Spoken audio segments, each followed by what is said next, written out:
Bismillahirrahmanirrahim. Bismillahirrahmanirrahim. Assalamualaikum warahmatullahi wabarakatuh. Innal hamdalillah nahmaduhu wa nasta'inuhu wa nastaghfiruh wa nastahdihi wa natubu ilayh wa na'udzu billahi min shururi anfusina wa sayyiati a'malina. Man yahdihillahu fala mudilla lahu wa man yudlil fala hadiya lahu. Wa ashhadu an la ilaha illallah wahdahu la syarika lahu wa ashhadu anna Muhammadan abduhu wa rasuluh sallallahu alaihi wa ala alihi wa sahbihi wa man sara ala nahjihi wa iqtafa bi atharihi ila yaumiddin. Amma ba'd. Ma'asyiral muslimin, para jemaah Majelis Ta'lim Masjid Al-Ihsan yang semoga senantiasa diberikan rahmat, keberkahan serta penjagaan oleh Allah Subhanahu wa taala. Alhamdulillah jemaah sekalian, kita bersyukur kepada Allah Subhanahu wa taala yang telah kembali mengumpulkan kita di masjid yang insyaallah berbarokah ini. Dan Allah Subhanahu wa taala masih menganugerahkan kepada kita di siang hari yang juga insyaallah berbarokah ini kenikmatan terbesar, diantaranya adalah nikmat Islam, nikmat iman, dan nikmat kemudahan untuk selalu konsisten dan istiqomah di atas ketaatan kepada Allah Subhanahu wa taala. Tidak pernah bosan dan tidak boleh kita bosan berdoa dan meminta kepada Allah Subhanahu wa taala, sebagaimana Allah Subhanahu wa taala telah menghidupkan kita semua di atas Islam. Semoga Allah Subhanahu wa taala juga kelak mewafatkan kita semua di atas Islam, dan semoga seluruh ketaatan yang kita kerjakan diterima oleh Allah Subhanahu wa taala dan Allah jadikan sebagai pemberat timbangan pada hari kiamat kelak. Salawat beserta salam semoga senantiasa tercurahkan kepada Rasul kita, panutan terbesar kita, suri tauladan terbaik kita, Muhammad ibnu Abdillah Al-Qurashi Al-Hashimi sallallahu alaihi wasallam, beserta seluruh keluarga besar beliau, para sahabat-sahabat beliau radhiyallahu anhum ajma'in, dan orang-orang yang mengikuti beliau dengan baik hingga hari kiamat kelak. Jemaah sekalian rahimani wa rahimakumullah, di siang hari yang berbahagia ini izinkan kami kembali menyampaikan faedah-faedah yang mudah-mudahan bermanfaat untuk dunia maupun akhirat kita, yang berkenaan dengan kitab etika seorang muslim yang berisikan tentang adab sehari-hari yang diajarkan oleh Nabi SAW dan dituliskan faidah-faidahnya oleh para ulama. Yang mana jemaah sekalian rahimani wa rahmakumullah, hendaknya masing-masing di antara kita selalu berusaha untuk menjadi muslim terbaik. Dan muslim terbaik bukan ditinjau dari jabatannya atau hartanya atau kondisi finansialnya. Muslim terbaik atau orang beriman yang paling terbaik di sisi Allah Azza wa Jalla adalah yang paling terbaik akhlak atau perangainya dan juga adabnya. Rasulullah sallallahu alaihi wasallam ditanya oleh salah seorang sahabat Ansor, ayyul mu'minina afdal, orang beriman yang seperti apa yang lebih utama wahai Rasulullah? Ternyata Nabi kita SAW tidak menjawab yang paling banyak hartanya, yang paling tinggi marga atau sukunya, yang paling terkenal, tidak. Tapi Nabi SAW menjawab, ahasinuhum akhlaqa. Orang beriman yang paling utama di sisi Allah adalah yang paling bagus apanya? Akhlaknya, adabnya, etikanya, dan perangainya. Semoga Allah Subhanahu wa taala memudahkan kita semua untuk menjadi mukmin terbaik di sisi Allah Azza wa Jalla, dan mudahkan kita untuk selalu konsisten di atas akhlak mulia. Yang mana jamaah sekalian, insya Allah di siang hari ini kita masih membicarakan seputar adab-adab buang hajat sesuai arahan dan tuntunan Rasulullah sallallahu alaihi wasallam. Pertemuan sebelumnya telah kita sampaikan faedahnya yang berkenaan dengan diantara adab buang hajat adalah tidak boleh membawa ke dalam kamar mandi suatu hal yang bertuliskan nama Allah. Ya, misalkan seseorang di antara kita yang memiliki cincin yang di mata cincinnya bertuliskan nama Allah misalnya, maka jangan dibawa ke kamar mandi. Kenapa? Karena nama Allah itu husna, mulia dan sangat baik. Tidak layak untuk dibawa kepada tempat-tempat yang kotor. Kamar mandi senyaman-nyamannya jamaah sekalian, tetap tempat yang isinya adalah kotoran, najis dan syaitan berkumpul di dalamnya. Mengagungkan nama Allah, menghormati nama Allah termasuk ciri ketakwaan. Allah Subhanahu wa taala berfirman, "Wa man yu'azzim sya'airallah fa innaha min taqwal qulub." Barang siapa yang mengagungkan, menghormati syiar-syiar Allah, termasuk menghormati Allah dengan cara menghormati nama-namanya, tidak membawa nama-namanya kepada tempat-tempat yang kotor, yang jorok, maka barang siapa yang mengagungkan, yang menghormati syiar-syiar Allah, simbol-simbol keislaman, maka itu berdasarkan ketakwaan yang ada pada hatinya. Ma'asyiral muslimin, adapun bagi yang terlanjur membawa Al-Quran atau kitab-kitab para ulama, kebetulan di bajunya ada saku atau kantongnya, maka boleh Quran tersebut kita bawa ke dalam kamar mandi sambil kita masukkan ke kantong kita, dan itu boleh menurut pendapat sebagian ulama. Sebagian ulama mengatakan barang siapa yang punya cincin bertuliskan nama Allah ingin masuk ke dalam kamar mandi, maka sembunyikan cincinnya di telapaknya begini. Kalau sekarang kita rata-rata baju kita ada kantongnya, maka masukkan ke kantong. Apalagi yang bawa tas lebih aman lagi. Ya, bawa tas, ya, bawa Quran juga, Qurannya letakkan dalam tas, tutup tasnya, bawa masuk ke kamar mandi, boleh. Bukan termasuk membawa Quran ke dalam kamar mandi karena kita sudah berusaha menyembunyikannya di dalam tas. Ma'asyiral muslimin, berikutnya di antara adab buang hajat selanjutnya adalah dilarang menghadap atau membelakangi kiblat. Jangan menghadap kiblat atau membelakanginya.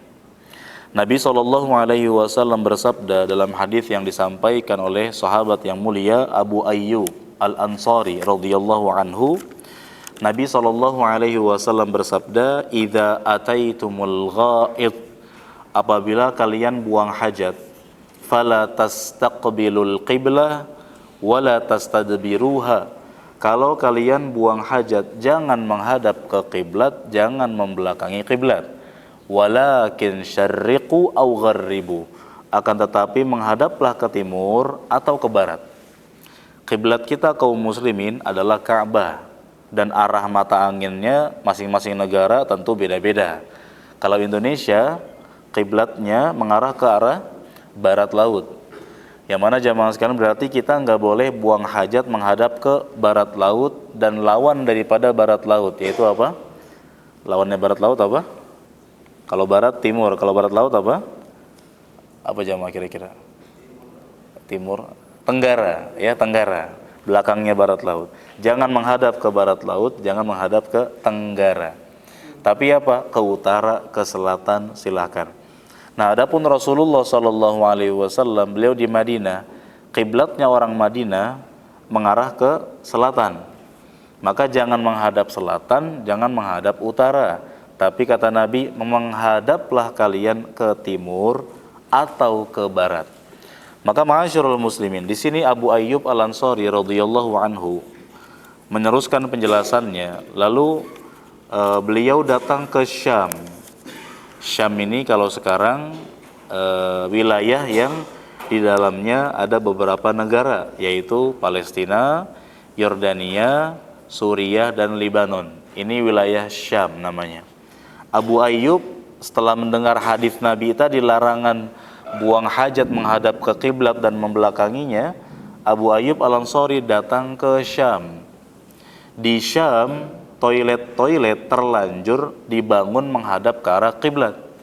Maka diubah oleh Abu Ayyub Al-Ansari arahnya, dan beliau beristighfar minta ampun kepada Allah Subhanahu wa taala.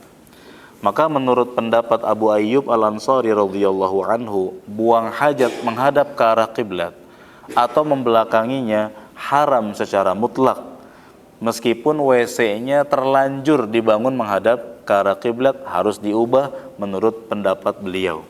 Ma'asyiral muslimin, para jamaah rahimani wa rahimakumullah, menunjukkan bahwasanya arah kiblat merupakan arah yang mulia, karena kiblat itu sendiri merupakan sesuatu yang sangat mulia. Bahkan jangankan buang najis, buang ludah saja yang tidak najis, kita dilarang untuk buang ludah menghadap ke arah kiblat. Ya, barang siapa yang buang ludah menghadap ke arah kiblat, maka ludahnya itu nanti akan ditimpakan kepadanya di hari kiamat. Maka kalau kita ingin buang ludah, lihat-lihat dulu apakah kita akan buang ke arah kiblat atau tidak. Kecuali kalau kita memang nggak tahu ini arahnya kemana, terpaksa buang ludah kemanapun selama tidak memberikan madarat buat orang lain. Jamaah sekalian rahimani wa rahimakumullah. Namun suatu hari Abdullah ibnu Umar radhiyallahu anhuma, ketika beliau naik ke atas atap rumahnya, dan atap rumahnya Abdullah bin Umar atau rumah beliau bersebelahan dengan rumahnya Hafsah radhiyallahu anha. Hafsah merupakan saudari kandungnya Abdullah bin Umar, yang juga Hafsah sekaligus sebagai istrinya Rasulullah sallallahu alaihi wasallam. Ketika Abdullah bin Umar naik ke atas atap karena suatu kebutuhan, tiba-tiba beliau nggak sengaja melihat di rumahnya Hafsah ada Rasulullah sallallahu alaihi wasallam, yakni Nabi sedang giliran di rumahnya Hafsah, karena Hafsah istrinya Nabi sallallahu alaihi wasallam. Abdullah bin Umar dari atas atap nggak sengaja melihat Nabi buang hajat membelakangi kiblat, dan buang hajatnya di sebuah tempat yang diapit oleh dua tembok, kalau bahasa kita toilet. Jangan kita bayangkan atau khayalkan rumah-rumah di zaman Nabi SAW atau rumah-rumah orang Indonesia sekalipun zaman dulu, masing-masing rumah ada toiletnya. Enggak semuanya ada. Seperti mungkin yang para jamaah pernah saksikan di Indonesia atau di Jakarta sendiri, enggak semuanya rumah ada toiletnya dulu. Kalau zaman sekarang rata-rata rumah sudah ada toiletnya, tapi dulu kan banyak rumah-rumah yang enggak ada WC-nya. WC-nya WC umum buat bareng-bareng. Nah, di zaman Nabi pun enggak semuanya rumah-rumah ada WC-nya, ada toiletnya. Nah, di rumahnya Hafsah radhiyallahu anha ada ruangan khusus yang diapit dua tembok. Nabi buang hajat di situ, kita sebut dengan toilet lah. Dan waktu itu Nabi SAW buang hajatnya membelakangi kiblat. Dari hadis yang mulia tersebut, jemaah sekalian, sebagian ulama berpendapat berarti buang hajat menghadap kiblat atau membelakanginya boleh dengan alasan hadis tadi, persaksian Abdullah bin Umar radhiyallahu anhuma bahwa Nabi pernah buang hajat membelakangi kiblat. Maka ma'asyiral muslimin, para jamaah rahimani wa rahimakumullah, permasalahan buang hajat menghadap ke arah kiblat diperselisihkan oleh para ulama. Pendapat pertama pendapatnya Abu Ayyub Al-Ansari radhiyallahu anhu. Abu Ayyub berpendapat buang hajat menghadap ke arah kiblat dan membelakanginya haram secara mutlak. Haram secara mutlak maknanya apa jamaah sekalian? Haram secara mutlak maknanya adalah nggak boleh buang hajat menghadap kiblat, nggak boleh membelakanginya, baik di dalam kamar mandi maupun di luar ruangan. Ada orang ingin sekali buang hajat darurat di lapangan, di selokan. Silahkan kalau darurat, tapi jangan menghadap kiblat, jangan membelakanginya. Di dalam kamar mandi juga nggak boleh, pendapat pertama. Pendapat kedua jamaah sekalian, boleh buang hajat menghadap kiblat atau membelakanginya dengan syarat buang hajatnya di tempat tertutup atau yang kita sebut dengan toilet. Kalau jamaah buang hajat di dalam toilet, bebas, mau hadap kiblat mau tidak silahkan. Karena ada tembok pembatas, yang mana tembok pembatas tersebut manfaatnya dapat menghalangi najis agar tidak terciprat keluar. Kalau kita buang hajat di lapangan lalu menghadap kiblat, ditakutkan arah tersebut, tempat tersebut oleh musafir atau rombongan safar setelah kita akan dijadikan sebagai tempat sholat. Nah, adapun buang hajat dalam kamar mandi, dalam toilet, kenapa boleh secara mutlak menurut ulama-ulama kubu yang kedua? Alasannya karena satu, Nabi pernah buang hajat membelakangi kiblat. Yang kedua alasannya adalah karena najisnya tidak akan terciprat keluar ruangan. Pendapat ketiga, ma'asyiral muslimin, yang boleh hanya membelakangi, bukan menghadap. Karena persaksian atau cerita dari Abdullah bin Umar bahwa beliau melihat Nabi buang hajat membelakangi kiblat. Berarti yang boleh cuma membelakangi, bukan menghadap ke arah kiblat. Dan pendapat yang keempat mengatakan boleh secara mutlak, mau di lapangan, mau di toilet, mau menghadap, membelakangi, madhab manapun silakan. Pendapat yang kita pilih, wallahu a'lam, pendapat yang kedua, yang mana buang hajat boleh menghadap kiblat dan membelakanginya jika dilakukan di dalam ruangan tertutup yang kita sebut dengan toilet. Di luar ruangan, di selokan, di lapangan, jauhi arah kiblat. Maka ma'asyiral muslimin, tentu sambil kita menghormati pendapatnya Abu Ayyub Al-Ansari radhiyallahu anhu, maka sekiranya jemaah kita mendapati rumah kita atau saudara kita yang terlanjur WC-nya dibangun menghadap kiblat, nggak perlu dibongkar. Karena bongkar WC itu nggak mudah. Ya, tidak semudah yang dibayangkan, apalagi terlanjur dibangun sudah begitu rapihnya, dibongkar lagi, diubah arahnya, nggak perlu. Ya, karena insya Allah tidak akan ada najis yang terciprat keluar ruangan. Baik, ma'asyiral muslimin, para jamaah rahimani wa rahimakumullah, seputar buang hajat menghadap kiblat dan membelakanginya mudah-mudahan bisa difahami. Sebelum kami lanjut, mungkin ada yang mau nanya dulu jemaah? Silakan kalau ada. Kalau ada silakan, ya boleh tanya dulu. Nanya juga adminnya. Siap.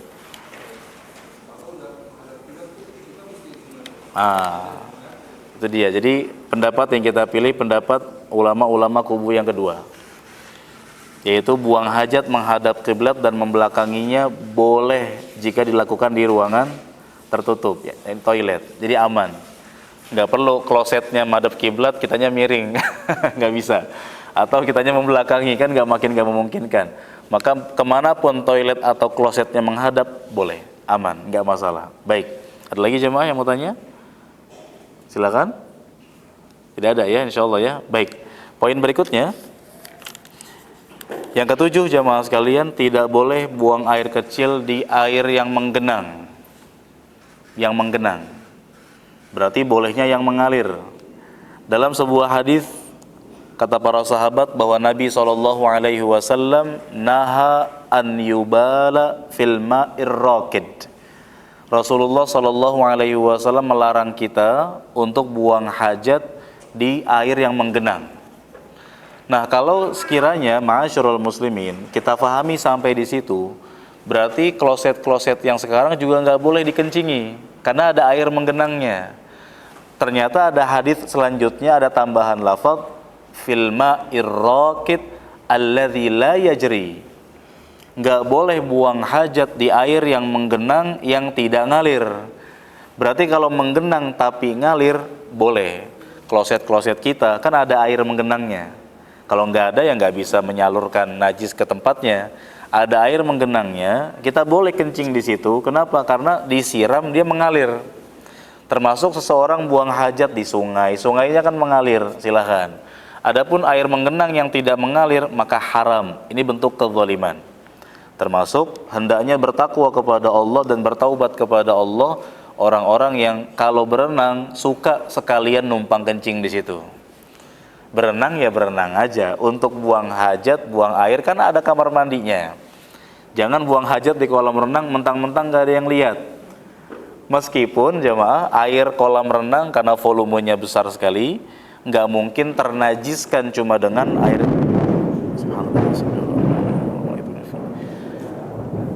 Air di kolam renang tidak mungkin ternajiskan cuma gara-gara kencing 1-2 orang. Ya karena Kata Nabi SAW, kalau air sudah mencapai 2 kullah, beberapa ratus liter, itu aman, nggak akan terkontaminasi najis. Apalagi air kolam renang yang pasti lebih daripada 2 kullah. Ditambah najisnya juga nggak seberapa banyaknya. Meskipun air kolam renangnya tidak najis, tapi orang yang kencing di kolam renang ini zalim. Karena setahu kami, air kolam renang itu nggak ngalir. Orang jarang untuk mengurasnya. Paling menguras tahun beberapa kali, karena bayangkan nguras kolam harus dihabiskan dulu, nanti diisi lagi, itu membutuhkan biaya besar. Orang biasanya bukan nguras tapi diobati airnya, dikasih mungkin tawas atau yang lain sebagainya semisalnya, biar bersih lagi. Maka yang berenang di sana kalau memang kebelet, naik dulu ke toilet dulu, buang hajat di tempatnya. Karena Nabi SAW melarang kita untuk buang hajat di air yang tidak mengalir. Termasuk ada genangan-genangan di jalan raya, di pinggir jalan ada, kita katakan comberan-comberan. Ada orang-orang yang tidak bertanggung jawab, nggak perhatian terhadap kepentingan orang lain, masa bodoh dengan dengan kepentingan orang lain, dia kencing di situ.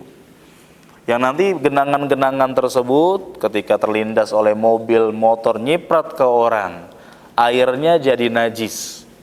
Meskipun kalau kita nggak tahu, kita lagi mau sholat naik motor kita nginjak genangan, cipratannya kena ke sarung, tapi kita nggak tahu sudah ada yang kencing atau belum di sana. Kembali ke hukum asal. Hukum asal air adalah suci sampai ada dalil atau bukti nyata yang menunjukkan akan kenajisannya. Tapi kalau sekiranya kita tahu sudah dikencingi oleh orang, air di genangan tidak banyak, tambah dikencingi, dia akan berubah jadi air najis, itu membahayakan pakaian kita. Barang siapa yang sholat pakai baju yang ada najisnya, pendapat sebagian ulama mengatakan sholatnya tidak sah. Maka hendaknya bertakwa kepada Allah kita semua, jangan sampai karena alasan sudah terlanjur nggak tahan mau buang air, akhirnya buang hajat di air yang menggenang dan tidak mengalir. Kalau menggenang kemudian mengalir, boleh, nggak masalah. Seperti toilet-toilet atau kloset-kloset kita. Bahkan ada sebagian jenis kloset yang memang air genangannya banyak sekali. Ada yang sedikit seperti mungkin kloset jongkok. Ada beberapa jenis kloset duduk yang airnya banyak sekali. Itu menggenang di sana, nggak masalah.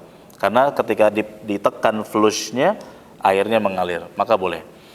Oleh karenanya, kalau memang kita pergi ke suatu fasilitas umum, tertera di pintu kamar mandinya, kamar mandi sedang rusak, sedang mampet, nggak mengalir, jangan paksa dikencingi di sana. Terkadang sebagian orang Indonesia, nggak semua, alhamdulillah, sebagian kecil lah, hilang empatinya, hilang simpatinya kepada orang lain, nggak peduli dengan urusan orang lain. Akhirnya dia kencing saja, padahal sudah tertera kamar mandi rusak. Jemaah sekalian, ini kezaliman. Dan kezaliman akan menjadi kegelapan bagi pelakunya pada hari kiamat. Dia harus minta kehalalan, minta maaf ke banyak orang yang dia zalimi. Bayangkan kamar mandi sedang rusak, harusnya bisa direnovasi sekarang. Tapi gara-gara beberapa orang maksa kencing di sana, jadi memperlambat renovasinya. Ditambah baunya yang sangat tidak sedap mengganggu orang lain, ini kezaliman. Maka jemaah sekalian, rahimani wa rahimakumullah, pastikan kamar mandi yang akan kita gunakan sedang tidak rusak, ya sedang baik-baik saja, wallahu a'lam. Baik. Berikutnya ma'asyiral muslimin, yang ke-8, makruh, dibenci istinja atau cebok menggunakan tangan kanan. Ya, makruh istinja menggunakan tangan kanan. Baik. Jamaah sekalian rahimani wa rahimakumullah, Rasulullah SAW menjadikan tangan kanan untuk hal-hal yang syarif, yang bagus-bagus, yang mulia-mulia. Kata Aisyah radhiyallahu anha, Nabi itu suka mendahulukan yang kanan-kanan. Dalam hal apa? Menyisir rambut. Rambut beliau panjang sampai sedaun telinga atau sepundak. Nyisirnya nggak random jemaah, ngacak, tidak. Nyisirnya Nabi kanan, tengah, kiri. Lalu beliau belah rambutnya, lalu beliau pakai sorban. Dan Nabi SAW jarang terlihat buka kepala, yakni beliau selalu memakai penutup kepala, yaitu sorban. Kita pun bagus kalau sekiranya jaga kepala dengan peci, sorban, dan seterusnya. Nah jamaah sekalian rahimani wa rahimakumullah, dalam pakai sandal, ketika berwudu, ketika mandi wajib, Nabi dahulukan yang kanan-kanan. Adapun yang tidak mulia atau kotor-kotor, Nabi dahulukan yang kiri-kiri masuk ke dalam kamar mandi. Termasuk Rasulullah Shallallahu Alaihi Wasallam melarang kita untuk pegang kemaluan dengan tangan kanan ketika kencing. Termasuk nggak boleh istinja atau cebok dengan tangan kanan, kecuali dalam kondisi sangat darurat. Misalkan seseorang tangan kirinya habis megang sambel, kan nggak mungkin dia paksakan pegang kemaluannya dengan tangan kirinya, ini membahayakan. Boleh terpaksa sekali pakai tangan kanan. Nabi SAW diceritakan oleh para sahabat bahwa beliau melarang kita, umatnya, untuk pegang kemaluan dengan tangan kanan ketika kencing dan ketika cebok. Diambil kesimpulan oleh sebagian ulama bahwasanya berarti pegang kemaluan dengan tangan kanan di selain keadaan ketika kencing dan cebok dibolehkan, namun jika dalam kondisi sedang darurat dan membutuhkannya. Misalkan seseorang butuh untuk menggaruknya atau mengambil sesuatu dan lain sebagainya, maka boleh dengan tangan kanan. Yang penting jangan pas kencing atau cebok. Kenapa ketika kencing atau cebok nggak boleh pakai tangan kanan? Karena bisa jadi setelah keluar dari kamar mandi, kita bertemu dengan seorang muslim. Sunnahnya kalau bertemu dengan sesama muslim, ucapkan salam dan salaman. Bayangkan kita salaman, jamaah sekalian, dengan sesama muslim, ya muslim dengan muslim, muslimah dengan muslimah. Nggak boleh ke lawan jenis ya, ke sesama jenis. Kata Nabi SAW, dosa-dosa kita akan berguguran. Subhanallah. Tapi orang Indonesia mungkin untuk sunnah yang satu ini agak-agak canggung melakukannya. Sudah mulai hampir redup. Jangankan salaman, baru tegur assalamualaikum aja, jawabnya sambil agak heran-heran. Waalaikumsalam. Sambil mikir, siapa ya? Kok negur saya nih? Siapa nih? Ya pakai nanya siapa? Padahal sesama muslim memang sunnahnya salaman. Meskipun tidak pun nggak masalah. Tegur sapa, salam saja, atau ngangguk saja dari jarak jauh, atau senyum saja pun boleh, silakan. Ma'asyiral muslimin, kenapa jangan pegang kemaluan dengan tangan kanan ketika kencing? Takutnya ketika keluar dari kamar mandi, kita bertemu dengan saudara kita, kita salaman dengan dia, tangan dia bersih, tangan kita kotor. Ini memberikan bahaya kepada orang lain, memberikan bakteri ke orang lain. La dharara wa la dhirar. Nggak boleh memberikan bahaya kepada diri sendiri maupun kepada orang lain, kata Nabi SAW. Maka ma'asyiral muslimin, dahulukan tangan kiri, dan setelah itu tangan kirinya dicuci dengan sabun kalau ada, kalau tidak ada dengan air berkali-kali. Kalau dulu Nabi SAW, beliau usapkan tangan beliau ke tanah, ya, setelah buang hajat, setelah cebok, beliau usapkan ke tanah, ke pasir, karena itu pun dapat membersihkan juga. Kan belum ada sabun di zaman Nabi SAW. Adanya daun bidara yang ditumbuk berbusa, kan nggak selalu ada daun bidara. Maka yang penting bersihkan tangan kita dengan apapun, agar nanti bertemu dengan saudara semuslim, kita bisa salaman dengan tanpa memberikan mara bahaya kepadanya. Baik, itulah dia ma'asyiral muslimin, para jamaah rahimani wa rahimakumullah, beberapa poin tambahan seputar adab-adab buang hajat. Masih ada beberapa poin-poin lainnya yang belum kami sampaikan. Mungkin ada yang mau tanya dulu jemaah sebelum kami sudahi, atau cukupkan? Silakan kalau ada. Berkenaan dengan materi maupun di luar materi. Kalau ada, kalau tidak ada kami sudahi. Boleh? Baik, mudah-mudahan nggak ada pertanyaan karena faham ya, insya Allah.